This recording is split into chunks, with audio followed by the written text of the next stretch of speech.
નમસ્કાર વિદ્યાર્થી મિત્રો, સ્વાગત છે આપ સર્વનું આપની પોતાની યુટ્યુબ ચેનલ ઓશન કોચિંગ ક્લાસીસમાં। વિદ્યાર્થી મિત્રો, આજે આપણે વિકાસ પરીક્ષાલક્ષી અસાઇનમેન્ટ જેમાં જે આપણને પ્રથમ પરીક્ષા 2024 માટે આપેલું છે, જેમાં આપણે ધોરણ 9 વિષય હિન્દી, જેમાં વિભાગ ડી લેખન વિભાગની અંદર પ્રશ્ન ક્રમાંક 32 એટલે કે આપણા અસાઇનમેન્ટનો છેલ્લો પ્રશ્ન, જેની અંદર આપણે નિબંધ લેખન વિશે અભ્યાસ કરવાનો છે। વિદ્યાર્થી મિત્રો, આગળ વધતા પહેલાં એક ખાસ નોંધ કે આપણી ચેનલ ઓશન કોચિંગ ક્લાસીસ પર તમામ વિષયનું ગુજરાતી, ગણિત, હિન્દી, અંગ્રેજી, વિજ્ઞાન, સમાજ, સંસ્કૃત આ બધા જ વિષયનું સોલ્યુશન લાઈવ થઈ ચૂક્યું છે। જો તમે તે અસાઇનમેન્ટના સોલ્યુશનના વિડીયોઝ નથી જોયા તો તેની લિંક નીચે ડિસ્ક્રિપ્શન બોક્સ પર આપી છે, તેને જરૂરથી જોઈ આવજો। સાથે સાથે વિદ્યાર્થી મિત્રો, તમારા માટે ખુશખબર એ પણ છે કે વિકાસ પરીક્ષાલક્ષી અસાઇનમેન્ટ જે આપણને પ્રથમ પરીક્ષા માટે આપ્યું છે તે હવે તમે ઘરે બેઠા મેળવી શકો છો। જી હા વિદ્યાર્થી મિત્રો, આ અસાઇનમેન્ટ હવે તમારે કોઈ પણ એક્સ્ટ્રા ડિલિવરી ચાર્જ ચૂકવ્યા વગર ઘરે બેઠા મંગાવી શકો છો। ઘરે મેળવવા માટે આપણો વોટ્સઅપ નંબર 6354827383 પર તમે કોન્ટેક્ટ કરી શકો છો। ચલો કરીએ શરૂઆત નિબંધની। સૌથી પહેલો નિબંધ છે સમય કા સદુપयोग। મેં આના મુદ્દા આપણને આપ્યા છે। हम अपने बड़ों को हमेशा यह कहते हुए सुनते हैं कि समय बड़ा बलवान होता है, समय बड़ा कीमती होता है। यह बिल्कुल सच बात है। इस दुनिया में सबसे ज़्यादा अनमोल कुछ है तो वह समय है। समय अगर एक बार चला गया तो कभी वापस नहीं आता। हमारा जीवन समय के साथ चलता है। समय ही से हमें सुख, दुख, खुशी, संतोष आदि प्रदान करता है। अगर आप किसी को अपना समय देते हैं तो आप अपनी सबसे कीमती चीज़ उस इंसान को देते हैं। हम कभी समय को बेच या खरीद नहीं सकते हैं। समय के हर एक पल को सोच समझकर व्यतीत करना चाहिए, क्योंकि हमारे साथ में सिर्फ आज का पल है। हम न तो अपने भूतकाल के समय को बदल सकते हैं, न तो अपने भविष्य के समय को खरीद सकते हैं। हमें मिले हुए समय का ऐसा उपयोग करना है कि उस पर हमारे भविष्य का आधार होता है। अगर हमें मिले हुए समय का गलत इस्तेमाल करते हैं तो हम निश्चित ही अपना भविष्य बर्बाद करते हैं। समय की एक बात बहुत अच्छी है कि हमारे जीवन में समय कभी एक सा नहीं रहता, वह हमेशा बदलता है। हमारे सुख दुख भी समय के साथ बदलते रहते हैं। हमें अपने सुख दुख में यह बात हमेशा याद रखनी चाहिए कि समय हर दर्द की दवा है। बड़े से बड़ा दुख समय के साथ कम होने लगता है और हम अपने दुख से बाहर आ सकते हैं। समय कभी भी किसी के लिए नहीं ठहरता, वह हमेशा चलता रहता है। हमें समय के साथ ताल मिलाकर चलना होता है। इस तरह हम जितनी जल्दी समय की कद्र करना सीख लेंगे, उतनी ही जल्दी हम अपना जीवन संवार सकते हैं। ત્યારબાદ આપણને બીજો નિબંધ આપ્યો છે। નિબંધ છે हमारे राष्ट्रीय त्योहार। निबंध है हमारे देश में कुछ ऐसे त्योहार हैं जो देश के सभी नागरिकों द्वारा मनाए जाते हैं। यह त्योहार राष्ट्रीय एकता के प्रतीक है। ये प्रांतीयता, सांप्रदायिकता तथा जातीयता के भावना से परे होते हैं। 15 अगस्त के हमारा स्वतंत्रता दिवस और 26 जनवरी हमारा गणतंत्र दिवस है। इन्हें सारा देश राष्ट्रीय त्योहारों का स्वरूप मानता है। 15 अगस्त 1947 को भारत स्वतंत्र हुआ था। 26 जनवरी 1950 को वह सार्वभौम गणतंत्र घोषित हुआ था। इन दो त्योहारों के अतिरिक्त हमारे देशों में गांधी जयंती 2 अक्टूबर, नेहरू जयंती, बाल दिवस 14 नवंबर आदि अनेक राष्ट्रीय पर्व मनाए जाते हैं। आकाशवाणी और दूरदर्शन द्वारा इन दिनों विशेष कार्यक्रम प्रसारित किए जाते हैं। आगे कहे छे, इन त्योहारों को मनाने में पीछे राष्ट्र प्रेम, एकता, त्याग एवं बलिदान की भावना रहती है। प्रत्येक राष्ट्रीय पर्व पर हमें अपने राष्ट्र के प्रति अपना प्रेम प्रदर्शित करते हैं। इस अवसर पर देश के शहीदों का स्मरण किया जाता है और युवा पीढ़ी को उसके कर्तव्यों की याद दिलाई जाती है। सारा देश राष्ट्रीय एकता और बंधुत्व की भावना में रंग जाता है। राष्ट्रीय त्योहारों के दिन सार्वजनिक छुट्टियां रहती है। इन अवसरों पर सरकारी तथा गैर सरकारी स्तर पर तरह तरह के कार्यक्रमों का आयोजन होता है। राष्ट्रीय त्योहार मनाते समय हमें अनेक ऐतिहासिक अथवा राष्ट्रीय घटनाओं का स्मरण करते हैं।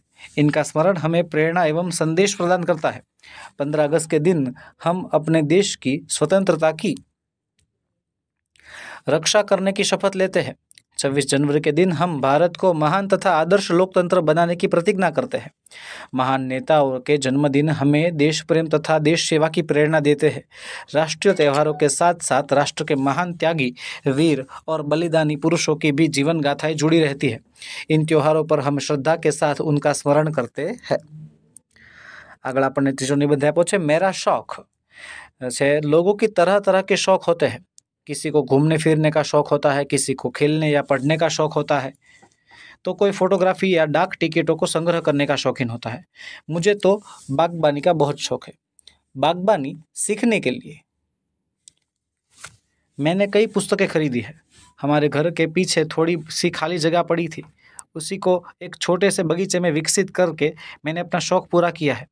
मेरी फुर्सत का अधिकतर समय इस बगीचे में ही बीतता है। मैंने इस बगीचे में तरह तरह के पौधे लगाए हैं।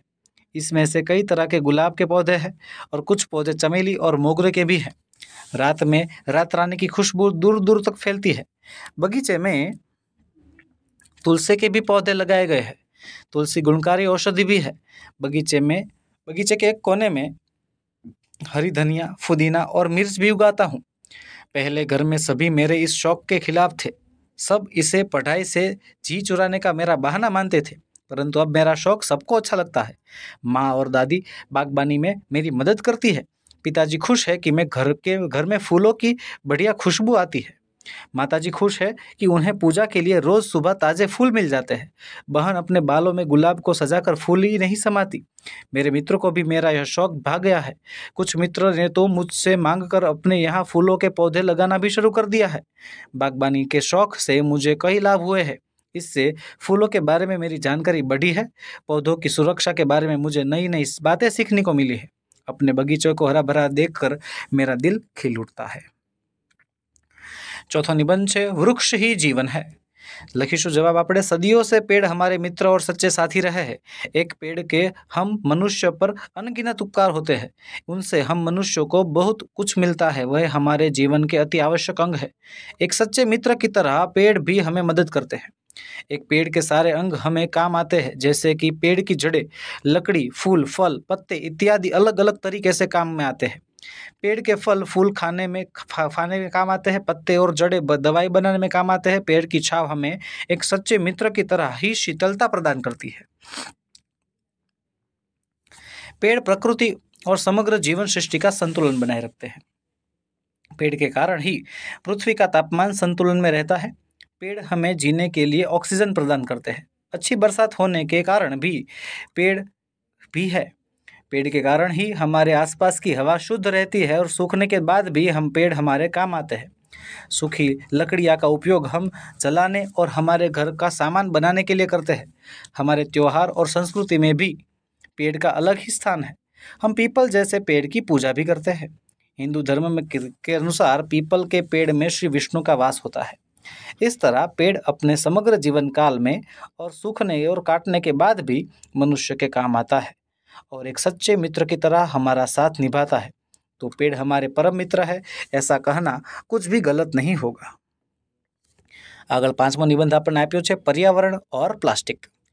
प्लास्टिक ने हमारे जीवन को कई तरीके से सरल और सुविधाजनक बना दिया है। यह हल्का, टिकाऊ और पानी रेजिस्टेंस होता है, जिसके कारण इनका उपयोग व्यापक रूप से होता है। घरेलू सामान, पैकेजिंग, इलेक्ट्रॉनिक्स, खेल के सामान और चिकित्सा उपकरणों में प्लास्टिक का प्रयोग आम है। इसके अलावा प्लास्टिक की लागत अन्य सामग्रियों की तुलना में कम होती है, जिससे यह बाजार में लोकप्रिय बन गया है। हालांकि प्लास्टिक के उपयोग के साथ गंभीर समस्या भी जुड़ी हुई है। सबसे बड़ा खतरा यह है कि प्लास्टिक जैविक रूप से नष्ट नहीं होता। इसके टूटने में सैकड़ों साल लगते हैं। इसके परिणाम स्वरूप हमारे जल स्रोतों, जमीन और समुद्र में प्लास्टिक का ढेर जमा हो जाता है। यह जीवन जंतुओं के लिए बेहद खतरनाक है, क्योंकि वे इसे निगल लेते हैं या फिर इससे घायल होते हैं। प्लास्टिक के बिखराव से पर्यावरणीय संतुलन भी बिगड़ता है। इसके अलावा प्लास्टिक प्रदूषण मानव स्वास्थ्य पर भी बुरा प्रभाव डालता है, जैसे कैंसर और हार्मोनल असंतुलन।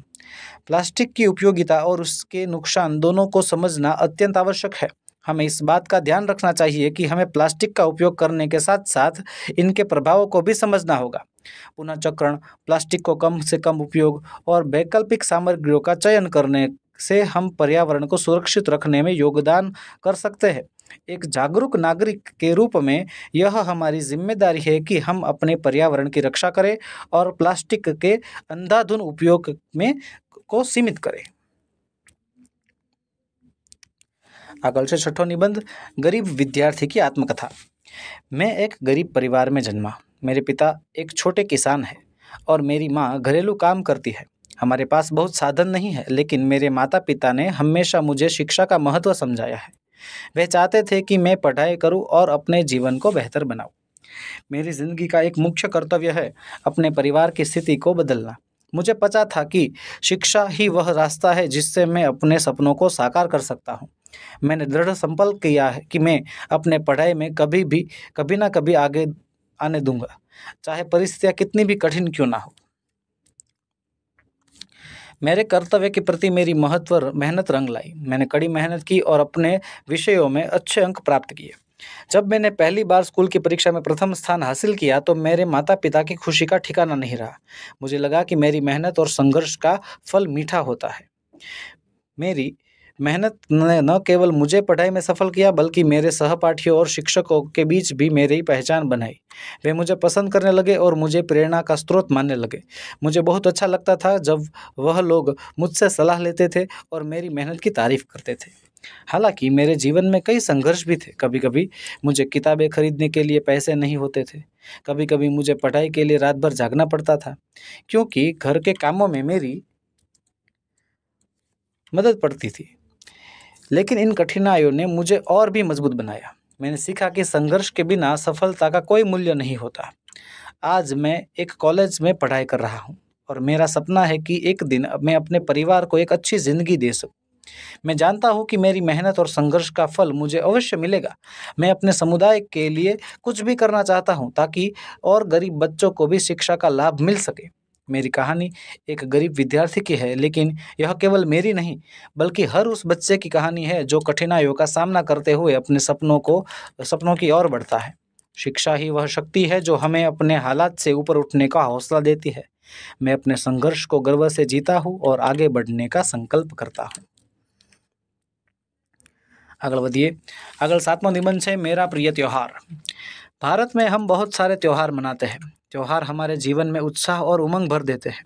होली, दिवाली, नवरात्रि, रक्षाबंधन, जन्माष्टमी इत्यादि हमारे मुख्य त्योहार है। मैं सारे त्योहार में बड़े उत्साह और उमंग से मनाती हूँ, परंतु होली मेरा सबसे प्रिय त्योहार है। होली रंगों का त्योहार है। यह त्योहार 2 दिनों तक मनाया जाता है। होली का त्योहार फाल्गुन मास की पूर्णिमा को मनाया जाता है। होली के दिन रात को होलिका दहन किया जाता है। गोबर के उपले, लकड़ी इत्यादि से होली बनाई जाती है। रात को होली जलाई जाती है। लोग होली की पूजा करते हैं। होली के दूसरे दिन धुलेटी का त्योहार होता है। धुलेटी के दिन हम रंग, पिचकारी, पानी के गुब्बारे इत्यादि खरीदते हैं। लोग एक दूसरे पर रंग लगाते हैं। बच्चे पिचकारी में पानी और रंग भरकर एक दूसरे पर उड़ाते हैं। गाँवों में लोग गोबर और कीचड़ से भी होली खेलते हैं। मंदिरों में गुलाल और फूलों से होली खेली जाती है। मैं भी अपने दोस्तों के साथ होली खेलती हूँ। हम सारा दिन होली खेलते हैं और होली खेलने के बाद नदी किनारे स्नान करने जाते हैं। होली की मैं पूरे साल राह देखती हूँ। इस तरह होली मेरा प्रिय त्यौहार है। 8मो निबंध है मेरा भारत महान। मेरा देश भारत एक महान देश है। भारत को हिंदुस्तान के नाम से भी जाना जाता है। भारत की भौगोलिक परिस्थितियों की बात करें तो उत्तर दिशा में हिमालय पर्वत एक मुकुट की तरह भारत के मस्तक पर सजा रहता है। दक्षिण में हिंद महासागर भारत की शोभा बढ़ाता है। पूर्व में बंगाल का उपसागर और पश्चिम में अरब सागर भारत की रक्षा करते हैं। गंगा, यमुना, नर्मदा, ब्रह्मपुत्र जैसी नदियाँ भारत की माताएं के समान है। भारत का प्राचीन नाम आर्यावर्त था। भारत की संस्कृति सदियों से पुरानी है। रामायण, महाभारत, गीता जैसे ग्रंथ हमारी संस्कृति की शान है। विदेशी संस्कृति के लोग भी भारत की संस्कृति को अपनाने के लिए उत्सुक रहते हैं। आयुर्वेद, योग इत्यादि हमारी संस्कृति की दुनिया की भेंट है, जो आज अपना लोहा मनवा रही है। सत्य, अहिंसा, त्याग, करुणा, दया जैसे हमारे गुण पूरी दुनिया को आकर्षित करते जा रहे हैं। भारत के लोग प्रेम, करुणा और दया की मूर्त है। हम एक दूसरे के साथ बड़े प्रेम भाव से रहते हैं। देश पर आने वाले संकटों का सब मिलकर सामना करते हैं। हमारा देश की सेना सारी दुनिया में सबसे ताकतवर और बेजोड़ है। हमारे देश की एक खेती प्रधान देश है। खेती के साथ साथ हमने विज्ञान और टेक्नोलॉजी में भी बेमिसाल प्रगति की है। व्यापार और खेती तो हमारे खून में बसा है। हमारी फिल्म इंडस्ट्री दुनिया की दूसरे नंबर की सबसे बड़ी इंडस्ट्री है। पुणे, बेंगलोर, हैदराबाद आदि शहर इंफॉर्मेशन और टेक्नोलॉजी के गढ़ माने जाते हैं। मुंबई, दिल्ली, कलकत्ता इत्यादि भारत के औद्योगिक केंद्र है। कश्मीर तो दूसरा स्वर्ग कहा जाता है। भव्य मंदिरों से हमारी भारत भूमि सजती है। भारत को सोने की चिड़िया कहा जाता था। આગળ કહે છે भारत की भूमि तो राम कृष्ण गौतम बुद्ध जैसे महामानवों से शोभायमान रही है। भारत में कबीर, नानक, तुकाराम, तुलसीदास, सूरदास, नरसिंह मेहता, स्वामी रामदास जैसे संतों ने भी जन्म लिया था और इस भूमि को पवित्र किया था। स्वामी विवेकानंद जैसे संत ने विदेश में हमारी संस्कृति का लोहा मनवाया था। गांधी जी, सरदार पटेल, भगत सिंह, सुभाष चंद्र बोस, वीर सावरकर जैसे हजारों स्वतंत्रता सेनानियों ने भी अपने लहू से भारत की भूमि को सींचा है। अंग्रेजों ने लगभग 150 सालों तक भारत को गुलाम बनाए रखा, लेकिन हमारे देश प्रेमी लोगों ने क्रांति और स्वतंत्रता आंदोलन करके आज़ादी को प्राप्त किया। इस तरह भव्य भूतकाल, गौरवपूर्ण वर्तमान काल और उज्जवल भविष्य के साथ हमारा देश विश्व के मस्तक पर जगमगा रहा है। इसलिए हम गर्व से कह सकते हैं कि मेरा भारत महान। 9मो सवाल છે, 9मो निबंध છે, घायल सैनिक की आत्मकथा। मैं एक छोटे से गांव का निवासी हूँ। बचपन से ही देशभक्ति का जज्बा मेरे दिल में था।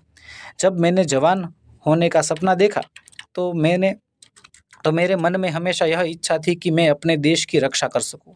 इसलिए जब मुझे भारतीय सेना में भर्ती होने का मौका मिला तो मैंने बिना किसी हिचक के इस चुनौती को स्वीकार किया। सैनिक के रूप में मेरा प्रशिक्षण कठिन लेकिन प्रेरणादायक था।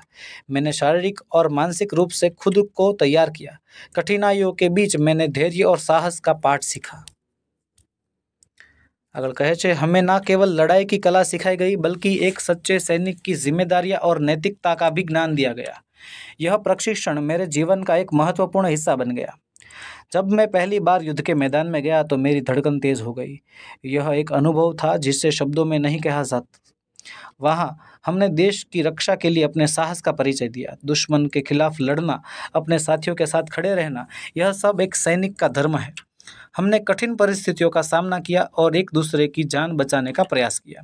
युद्ध के बाद मैंने अपने जीवन को एक और गहराई से समझा। मैंने देखा कि जीवन केवल लड़ाई तक सीमित नहीं है। जीवन की वास्तविकता अपने लोगों की सेवा करना और समाज के लिए कुछ करना है।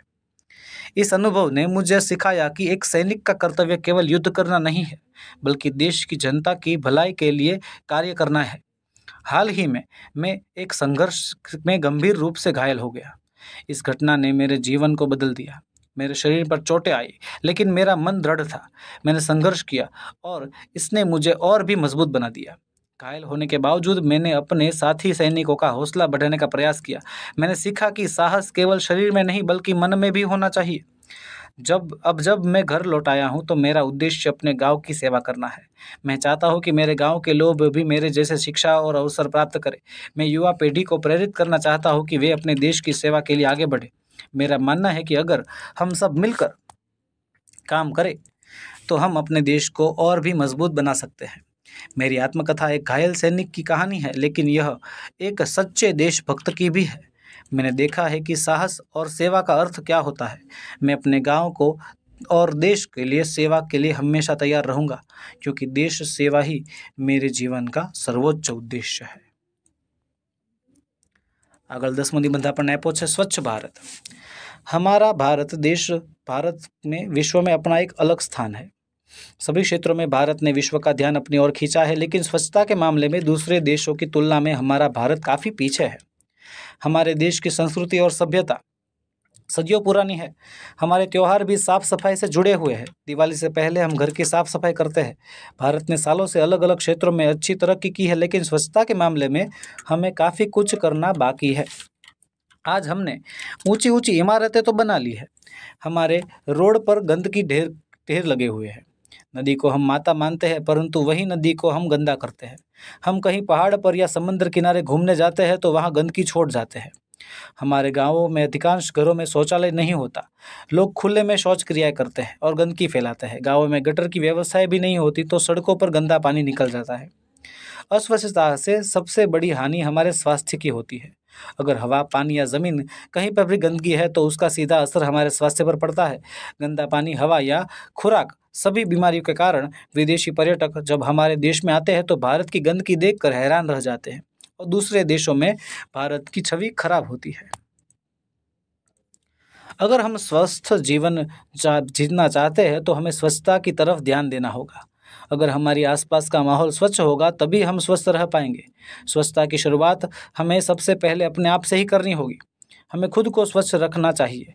हमें हमारे घर मोहल्लों को साफ रखना चाहिए। भारत के नागरिक होने के नाते हमें भी भारत को स्वच्छ रखने में हमारा योगदान देना चाहिए। भारत में स्वच्छता को बढ़ावा देने के लिए हमारे प्रधानमंत्री श्री नरेंद्र मोदी जी ने स्वच्छ भारत अभियान चलाया है। हमें भी स्वच्छता अभियान में अपना सहयोग देना चाहिए। नदी, समंदर, धार्मिक स्थल, हमारी प्राचीन इमारतें आदि को गंदा नहीं करना चाहिए। गंगा नदी को स्वच्छ करने के लिए भी भारत सरकार ने अभियान चलाया है। भारत सरकार हर घर में शौचालय बनाने के लिए सहाय करती है। तो अगर हमारे घर में शौचालय नहीं है तो सरकार की सहायता से शौचालय बनवाकर इस्तेमाल करना चाहिए। स्वच्छता के लिए सरकार द्वारा जो भी योजनाएं बनती है तो उसमें हमें सहयोग करना चाहिए और उन योजनाओं का लाभ भी लेना चाहिए। इस तरह हमें भारत के स्वच्छता अभियान में अपना सहयोग देकर एक अच्छा और जिम्मेदार नागरिक होने का फर्ज निभाना चाहिए और स्वच्छ भारत स्वस्थ भारत नारे को अपनाना चाहिए। 11मो निबंध है આપણો मेरे प्रिय नेता बापू। महात्मा गांधी जी को हमारे देश में राष्ट्रीयता के रूप में देखा जाता है। गांधी जी का जन्म 2 अक्टूबर 1959 को गुजरात के पोरबंदर में हुआ था। उनके पिताजी का नाम करमचंद गांधी था और माता का नाम पुतलीबाई था। गांधी जी का नाम मोहनदास था। गांधी जी जब 13 साल के थे तब उनका विवाह कस्तूरबा से हुआ था। विद्यार्थी के रूप में गांधी जी एक सामान्य विद्यार्थी थे। अपनी शुरुआत की पढ़ाई करने के लिए गांधी जी ने भावनगर स्थित श्यामलदास कॉलेज में दाखिला लिया। गांधी जी को आगे की पढ़ाई के लिए विलायत भेजने का फैसला किया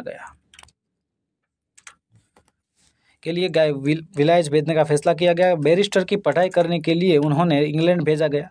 सितंबर 1818 में वह लंदन पहुंचे। लंदन से एक केस के सिलसिले में गांधी जी को साउथ अफ्रीका जाना पड़ा। वहां पहली बार उनको रंगभेद का अनुभव हुआ और उसके खिलाफ उन्होंने सत्याग्रह किया।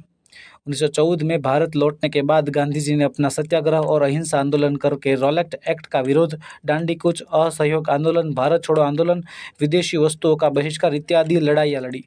गांधी जी और दूसरे नेताओं के प्रयास के कारण भारत 15 अगस्त 1947 को आज़ाद हुआ। इस तरह गांधी जी एक अहिंसावादी नेता थे। पूरे विश्व में गांधी जी का नाम बड़े आदर से लिया जाता है। 12वां निबंध है मेरी प्रिय पुस्तक। पुस्तकें हमारे मन और मस्तिष्क को जागरूक करने का एक महत्वपूर्ण साधन होती है। वे ज्ञान का भंडार होती है और हमें नई दृष्टिकोण प्रदान करती है। मेरी प्रिय पुस्तक रुचिरा है, जो हिंदी साहित्य के प्रसिद्ध लेखक महादेवी वर्मा द्वारा लिखी गई है। यह पुस्तक ने न केवल साहित्य दृष्टि से उत्कृष्ट है, बल्कि लेखक की ईमानदारी और मानवीय संवेदनाओं को भी दर्शाती है। महादेवी वर्मा ने लेखनी में सच्चाई और ईमानदारी की अद्भुत झलक मिलती है। उनकी रचनाओं में मानवीय संवेदनाओं, पीड़ा और संघर्षों का वर्णन इतनी सरलता और संवेदनशीलता के साथ किया गया है कि पाठक उसमें डूब जाता है। रुचिरा में उनके विचारों की स्पष्टता और ईमानदार दृष्टिकोण झलकता है, जो पाठक के मन में गहरी छाप छोड़ता है। वे न केवल अपने अनुभवों को साझा करती है, बल्कि समाज के प्रति अपने दायित्व को भी बड़े ही निष्ठा से प्रस्तुत करती है। महादेवी वर्मा का साहित्य उनके जीवन के अनुभवों के संघर्ष का प्रतिबिंब है। उनके जीवन के विभिन्न पहलुओं का विकास उनकी रचनाओं में साफ दिखता है। रुचिरा में उनके व्यक्तिगत और सामाजिक जीवन की यात्रा की झलक मिलती है। उनका लेखन यह दर्शाता है कि उन्होंने न केवल अपने अनुभवों से सीखा, बल्कि समाज और संस्कृति के विभिन्न पहलुओं पर भी गहन विचार किया।